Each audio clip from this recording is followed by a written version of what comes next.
bien, merci à tous pour votre invitation. Il y a des gens rien indiqué. Donc, je vais d'abord vous dire d'où je parle. Ça vient d'être dit, je suis historien. Ma connaissance de la psychiatrie est de deux ordres, on va dire, très inégaux. En tant que membre d'un conseil de surveillance d'un EPSM de la Sarthe, j'ai pu constater l'évolution récente des normes en matière de contention et de liberté, et les débats, notamment, qui ont lieu au moment de la visite du contrôleur des libertés, est assurément un moment très neuf dans l'histoire. Mais mon savoir est principalement situé dans les archives de la psychiatrie, que j'ai abordées de plusieurs manières en lien avec le sujet qui nous anime. Je vous en dis juste un mot. D'abord en faisant l'histoire d'une institution psychiatrique, le CHS de la Sarthe, puis en m'intéressant à la naissance des services dits libres, et j'y reviendrai tout à l'heure pendant la Première Guerre mondiale. Ensuite, en m'intéressant à cette question qui nous intéresse tous, quand les morts d'asile est-il véritablement mort, autour des questions de déshospitalisation des patients et que deviennent ces patients une fois qu'ils sortent de l'hôpital psychiatrique, on en reparlera. Et enfin, pour terminer, sur ce sujet autour des schizophrènes, qui sont évidemment les premiers sujets concernés par cette privation de liberté dans nos sociétés. Et donc, au fond, on pourrait considérer que la question de la liberté d'aller et venir en psychiatrie ne se pose pas, qu'elle est finalement l'objet d'une très faible évolution, peut-être pour certains d'entre vous, et en tout cas pour la société, je ne sais pas si on faisait un micro-trottoir à la manière dont vous venez de le faire, sans doute on aurait des réactions assez claires sur le fait que la psychiatrie, au fond, doit être ou est liberticide par essence, et que peut-être la maladie mentale est considérée par la plupart des gens comme une pathologie de la liberté, et que donc, au fond, la question ne se pose pas. Ce que je voudrais vous montrer, en vous montrant beaucoup d'archives très concrètes, tirées de mes recherches, c'est vous montrer comment un certain nombre de facteurs sociaux, de facteurs historiques, vont faire jouer et rejouer cette problématique de la liberté de circulation, notamment. Et je vais le faire en insistant sur trois moments clés, trois temps de la chronologie qui, selon moi, marquent autant de philosophie, de pratique du soin. Et je vais le faire à partir de trois entrées thématiques. La construction d'espace, cette dialectique entre espace fermé et espace ouvert en psychiatrie. La question des pratiques de contention. Et enfin, les dispositifs d'inclusion, notamment des patients chroniques. Alors évidemment, faire 2 siècles d'histoire, 3 thématiques, 3 moments en 18 minutes, ça sera forcément très schématique. Je vous prie à l'avance de m'en excuser. Donc premier temps, le temps de la clôture. Alors là, c'est déjà très schématique en disant ça, je vais évidemment nuancer. L'asile public du 19e siècle est né d'une volonté de rassembler ceux qu'on appelait alors les aliénés et qui étaient dispersés dans les familles et dans les prisons, de les rassembler en un même lieu qui soit médicalisé et destiné à gérer ce qu'on appelait alors la fureur des insensés.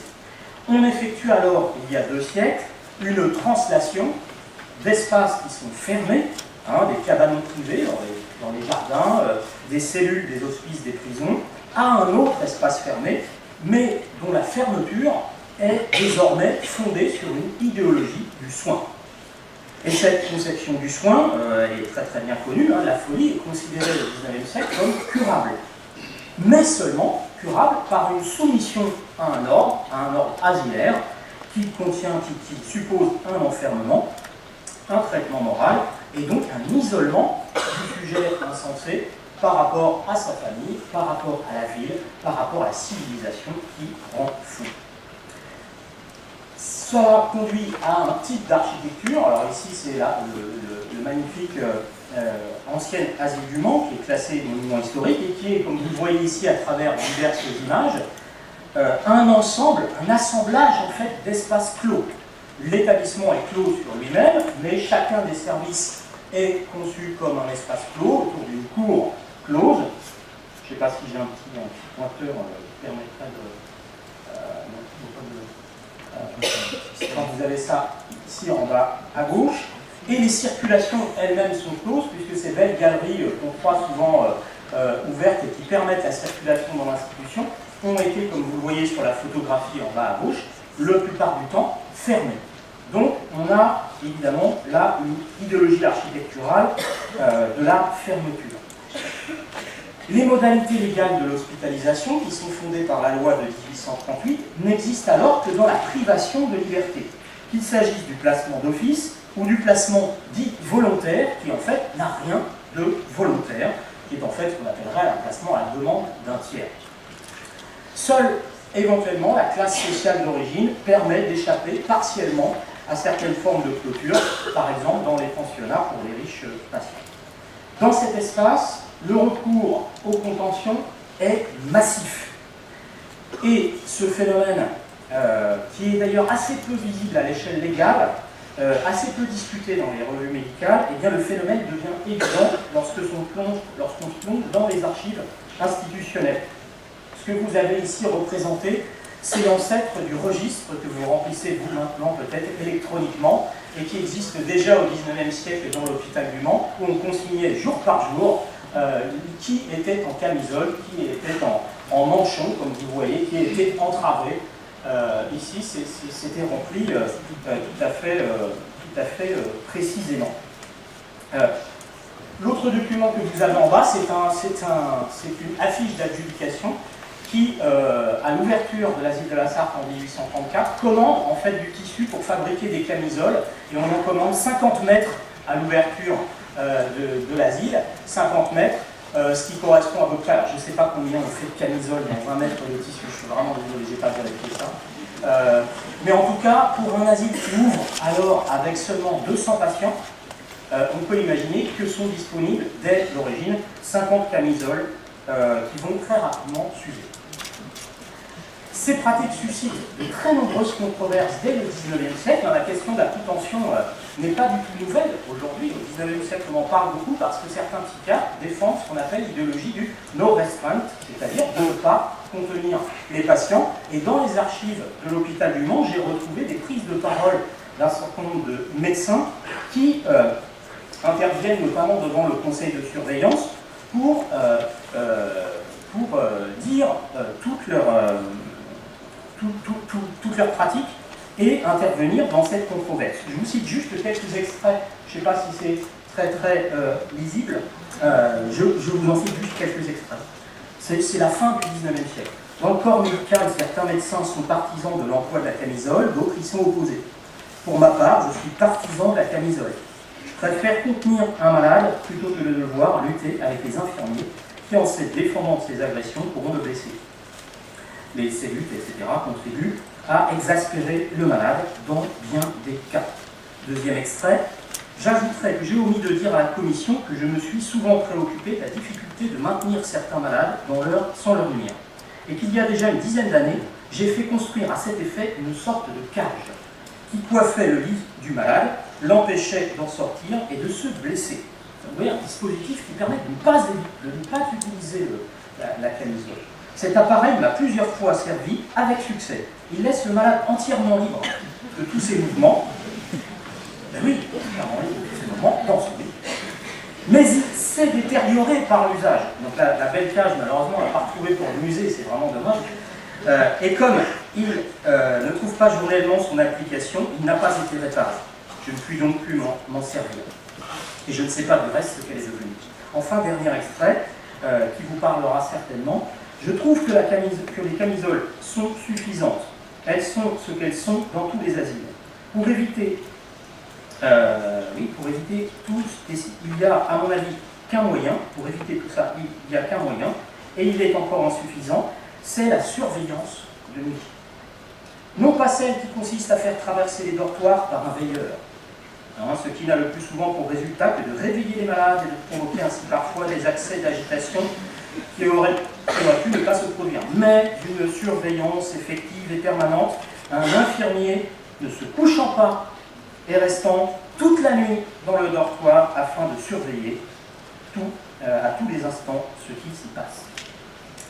Ces extraits d'archives sont très très intéressants parce que d'abord on voit le recours massif à la contention, l'innovation sans fin des médecins. On voit aussi que c'est déjà un enjeu de controverse, mais on voit aussi qu'il y a déjà cette discussion qui sans doute vous taraude tous entre le recours à la contention parce que le personnel n'est pas assez présent et finalement on pallie à l'absence de personnel, pallie l'absence de personnel par un recours à la contention. Et ça, c'est à la fin du 19e siècle. Et ce système, alors, il est à la fois complètement clos et en même temps, quand on descend dans les archives, justement dans l'infra-institutionnel, dans les petites pratiques au jour le jour qui ne sont pas visibles au niveau de la loi, on s'aperçoit qu'il y a plein de circulations, plein de libertés d'aller et venir qui sont octroyées à certains patients en fonction de leur statut, de leur ancienneté, notamment dans l'institution. Hein, on sait très bien, ça c'est pas dans la loi, on sait très bien, les anciens patients, non, les anciens soignants, que j'ai interviewé, c'est une forme de grande psychothérapie institutionnelle. Les anciens soignants que j'ai interviewés, certains me disaient, bon, c'était très clair, dans les années 50, il y avait des patients qui avaient les clés de l'institution et qui passaient d'un endroit à l'autre pour aller à la ferme, etc. Les bons travailleurs, les bons patients avaient les clés de l'institution. Tout ça n'est pas dans la loi, mais ça existe. Et là, vous avez des traces de cet infra-institutionnel. Vous avez par exemple des billets de permission qui permettaient de sortir un temps de l'institution. Ce n'est pas la sortie d'essai, c'est de la permission au jour le jour. Et puis à gauche, ce document extraordinaire, tout à fait visible pour vous sans doute, et je vous explique ce que c'est. On est en pleine Première Guerre mondiale, on manque de main-d'œuvre. Et à l'asile, on décide de sous-louer en quelque sorte les malades pour faire les moissons. Et donc, on va les faire sortir là, sans aucun problème. Ils vont tous travailler sans aucun problème. Et les paysans sont très heureux de les accueillir. On ne parle pas de réhabilitation, on ne parle pas d'ergothérapie, mais ça sort, ça travaille, et ça ne pose absolument aucun problème dans l'institution. Deuxième temps, c'est le temps de l'ouverture. Alors, le temps de l'ouverture, il est lié à différents contextes, et notamment au contexte des deux grandes guerres, qui vont notamment, je ne sais pas comment je vais pouvoir déclencher la vidéo, c'est moi.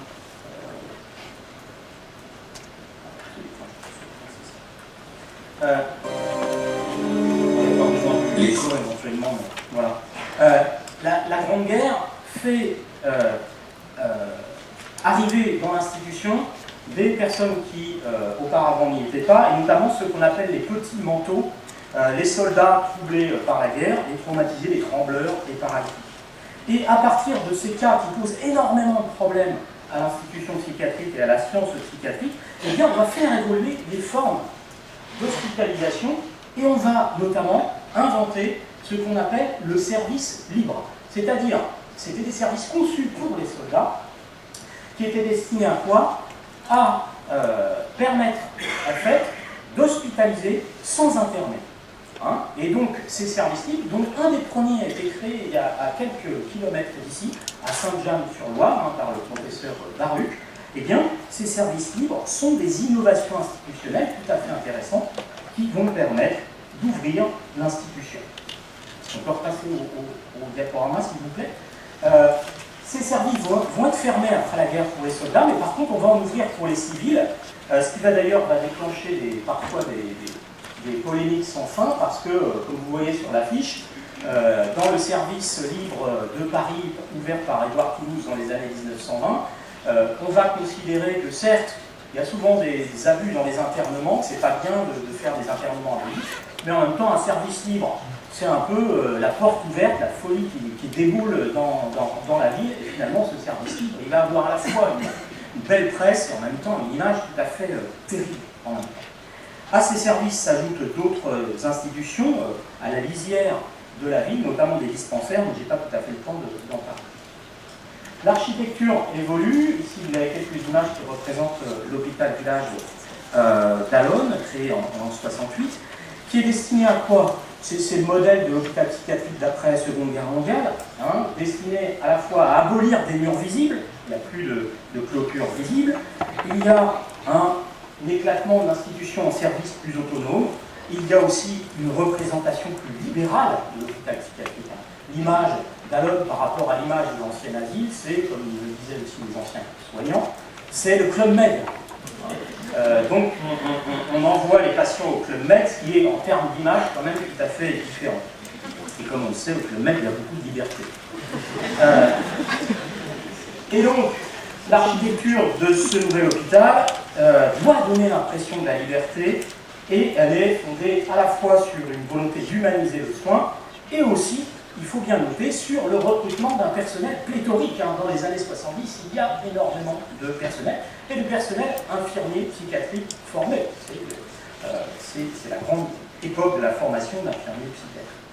Les chroniques, eux, qui restent dans l'hôpital, profitent à la marge de ces nouvelles libertés, de cette relative ouverture de certains services fermés, avec la mise en place d'une sociothérapie, fondée notamment sur les relations avec l'extérieur. On sort dedans, on sort dans l'institution, on fait des fêtes, il y a la kermesse, mais on sort aussi dehors. Vous avez là des récits de voyage, il y a des photos de voyage, et pour ces malades qui restent longtemps, on va conquérir en quelque sorte de nouvelles libertés. Bon, ces circulations sont en fait moins révolutionnées qu'il n'y paraît, puisqu'il y a toujours des services fermés, et les images qui vous montrent sont des images qui ont été réalisées par des infirmiers des années 80 dans la Sarthe, qui montrent qu'au moins en termes d'imaginaire, si ce n'est en termes de pratique, la contention, l'enfermement, l'isolement est encore extrêmement présent.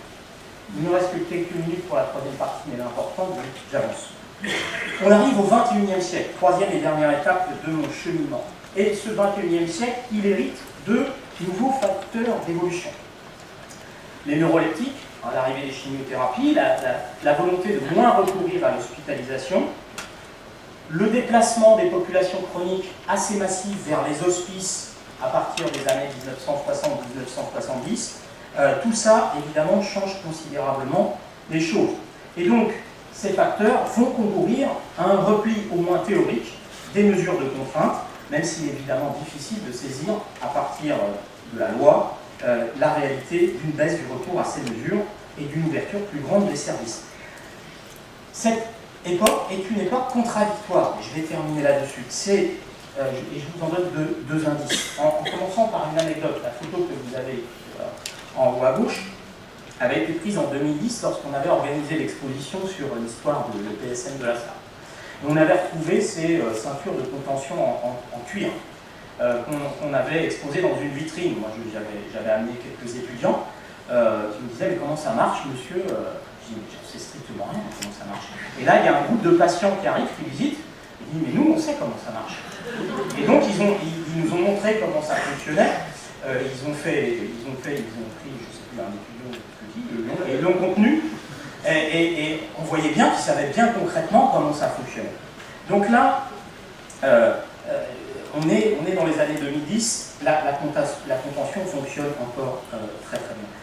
L'autre problématique, c'est la question de la camisole, mais cette fois-ci la camisole chimique, qui à partir des neuroleptiques dans les années 50 et 60, est une question qui va faire l'objet de controverses. Ici, vous avez par exemple une revue des premiers mouvements de patients psychiatriques dans les années 70 qui pointe cette question comme essentielle, au fond. Est-ce qu'avec les neuroleptiques, notamment les neuroleptiques retard, ces injections tout le temps une fois par mois, est-ce qu'on n'est pas là dans le cas d'une camisole chimique?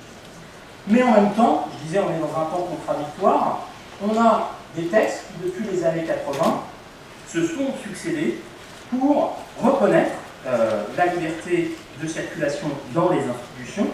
Je ne vais pas tous vous les faire parce que là, j'ai plus du tout le temps, mais que ce soit le texte de 90 sur l'hospitalisation libre, la circulaire de 93, ou bien évidemment la loi de 2002 sur le consentement du patient. Donc il y a, en termes légaux, on en parlera tout à l'heure, et en termes réglementaires, des choses qui ont été affichées, des choses qui ont été mises en place, et évidemment, dès l'instant qu'on s'intéresse à quelque chose, dès l'instant qu'on mesure un phénomène, on en trouve plus. Ça c'est un grand classique de l'histoire, on en trouve plus, et donc peut-être qu'on trouve plus d'affaires de contention, etc., parce qu'on se met à mesurer, parce qu'on s'intéresse à ça. Mais tout de même, il faut noter que depuis quelque temps, notamment depuis la loi de 1990, on constate une hausse des hospitalisations sans consentement. Alors, je ne vais pas évoquer les hypothèses, ça serait peut-être trop long, et probablement Un certain nombre de ces hospitalisations sans consentement sont liées tout simplement à des adaptations, en quelque sorte pratiques, à la loi, ou des évolutions institutionnelles, du bricolage institutionnel. J'en veux preuve hier dans un colloque à Rennes, un soignant qui me disait, mais par exemple, moi ça m'arrive d'utiliser une chambre d'isolement pour un enfant, parce qu'on n'a plus de lit d'enfant et qu'on doit le mettre dans un service adulte. Comment on considère ce phénomène qui compte pour un acte d'isolement, de contention, mais qui est une adaptation aux contraintes et aux évolutions, aux difficultés de l'institution, à la fragilité de l'institution qui a moins de vie pour gérer un certain nombre de... Donc, une grande tendance vers la liberté, mais en même temps des indications qui montrent que quand on mesure correctement les choses, on s'aperçoit qu'il y a de nombreuses mesures d'isolement. Il y a eu une enquête en 2016 qui montre qu'il y a eu un doublement en 10 ans des cas d'isolement en hôpitaux psychiatriques. Donc on est aujourd'hui, et je conclue là-dessus, dans un temps de contradiction entre cette proclamation de la liberté pour les patients, qui se combine avec ces évolutions institutionnelles et sociales qui reposent la question du recours à la privation de la liberté et à la contention. Mais il est évident, d'une part, que les pratiques sont toujours très disparates, et quand on descend de la loi vers les pratiques institutionnelles, les pratiques de service, tout ça est très très différent selon les lieux. Je ne vous parle pas de l'international. Il y a des pays qui recourent beaucoup plus à la contention que la France, même si la France n'est pas dans les pays qui y recourent le moins. Et d'autre part, qu'une des grandes questions qui se posent aujourd'hui est celle peut-être de la liberté dans le cadre du soin à domicile, dans le cadre du soin à distance, qui est aujourd'hui une nouvelle question qui est posée. Je vous remercie. Merci.